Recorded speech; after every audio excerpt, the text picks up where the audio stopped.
Shalom Ouvracha, on a pu étudier la Gemara dans Maseret Choulin, Yudbet Amudbet, qui fait référence au début de la première Mishnah, où c'est enseigné Akol Shochatin Veshritatan Kshera, Chutz mi Shote Cheresh Vekatan.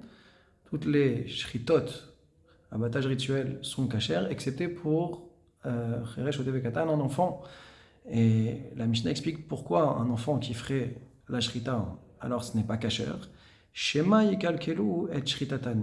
Peut-être qu'ils vont venir et abîmer leur shrita. Dans un deuxième temps, c'était marqué dans la Mishnah Vekulan sheshachatu ve'acherim ro'in otan. Tous ceux qui auront fait la shrita et qu'ils auront été supervisés par des adultes, shritatan kshera. Alors la shrita, elle sera kasher.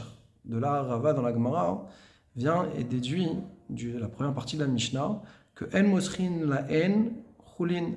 On ne donnera pas à des enfants à faire la shrita, même des behemoth qui sont chulin, même si ce n'est pas des korbanot. Les khatrila, on ne leur donnera pas. C'est-à-dire que, a priori, on ne donnera pas à un enfant à faire la shrita. Même si l'enfant il connaît parfaitement les ilchot shrita, on ne lui donnera pas.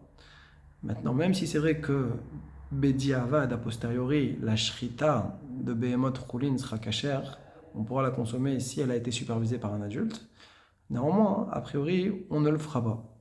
Donc déjà ici, on voit que Bediavad, Yesh Maase Bekatan, de cette Mishnah-là. Et dans la deuxième partie de la Mishnah, quand c'était enseigné, Vekulan Shechatu Vachim Roinotan, que tous ceux-là qui ont fait la shrita et que des adultes l'ont vu, alors la shrita elle est cachère. Donc là, on parle même a posteriori, d'accord. Et de là, la Gemara vient apprendre que pour la mitzvah de la shrita, il n'y a pas besoin d'avoir une kavana, que c'était pour la shrita. C'est la Gemara, elle dit que c'est comme l'opinion de Rabbi Nathan. Et la Gemara rapporte le cas où lui, Rabbi Nathan, permet une shrita dans lequel quelqu'un a voulu lancer un couteau sur un mur, il jouait aux fléchettes, et que en le lançant, ça a oui réalisé la shrita. La Gemara demande, mais pourtant dans la shrita, on a besoin de molé chumevi. Comment est-ce possible que la shrita elle a été validée? Et là, la Gemara répond que il y a eu un effet ricochet, boomerang, si on veut, entre le mur, où le couteau est revenu en arrière, et donc il a bien réalisé la shrita selon les conditions nécessaires.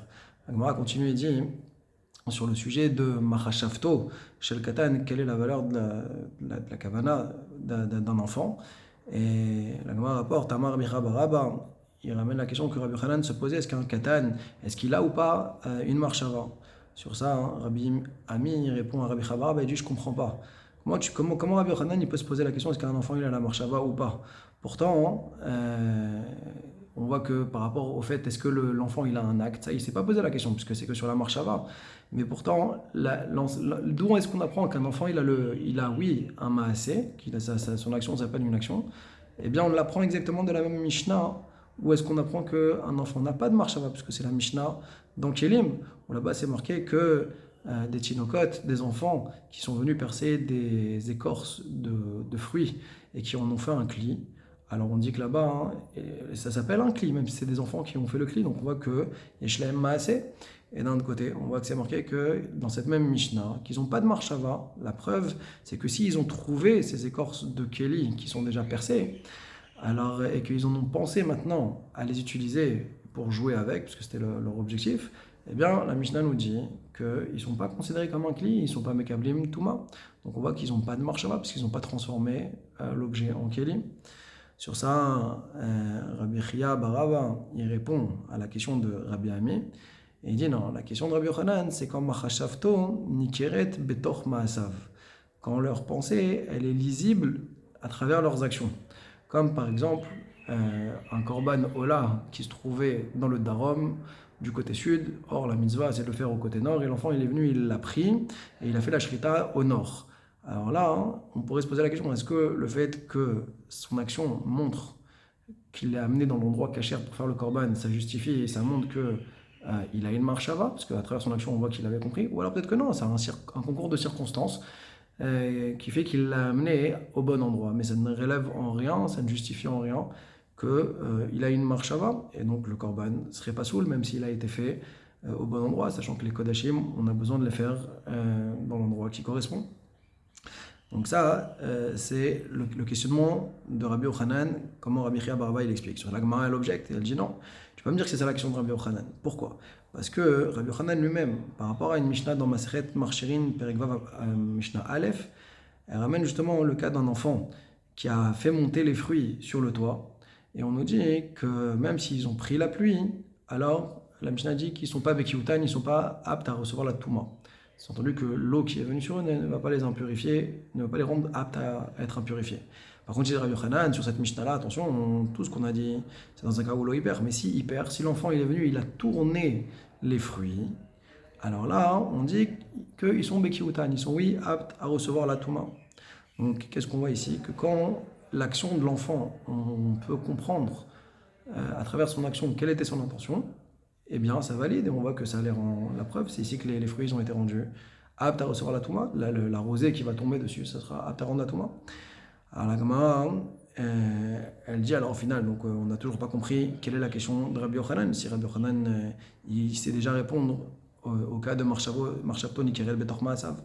Alors, la Gemara répond, elle dit dans l'action de Rabbi Yochanan, c'est par rapport à Deoraita ou Derabanan. Sous-entendu, est-ce que ce principe-là de Marshavto Nikeret Mitor Maasav, c'est comme s'il avait explicité et qu'il avait dit clairement les choses? Est-ce que c'est Deoraita ou Derabanan? C'est-à-dire, est-ce que sur un sujet qui est Minatora, comme par exemple le Korban Ola, qu'il a pris du nord, qu'il a pris du sud et qu'il l'a amené au nord, dans l'endroit de la Mitzvah, alors est-ce que dans ce cas-là, même Minatora, on va dire que c'est validé, et donc ce serait une mesure permissive, ce serait une Kula, ou bien, non, c'est que Midera Banan, et on l'utiliserait que la Khumra, à savoir, c'est uniquement dans le din des Pérotes, où Midera Banan, on va dire que son intention, elle est visible à travers son acte, et donc ça va être maintenant que les fruits vont être aptes à être rendus tamés. Alors c'était ça en fin de compte la question de Rabbi Yochanan. La Gemara va ramener une autre version d'après Rav Nachman bar Yitzhak pour expliquer justement tout cet questionnement de Rabbi Yochanan. Et là, la Gemara va arriver à une conclusion que effectivement le katan yeshlo maaseh, le katan en lo marshava, et quand marshavato nikeret betor maasav, alors à ce moment-là, on sera posé avec la khumra dans tous les cas, à savoir que pour les dinim de oraita, ça ne marchera pas, le korban ola, il ne sera pas bon. Par contre, pour les fruits et kiutan, qui ont reçu la rosée, alors oui, on considérera qu'ils sont devenus aptes à recevoir la touma chazak baruch.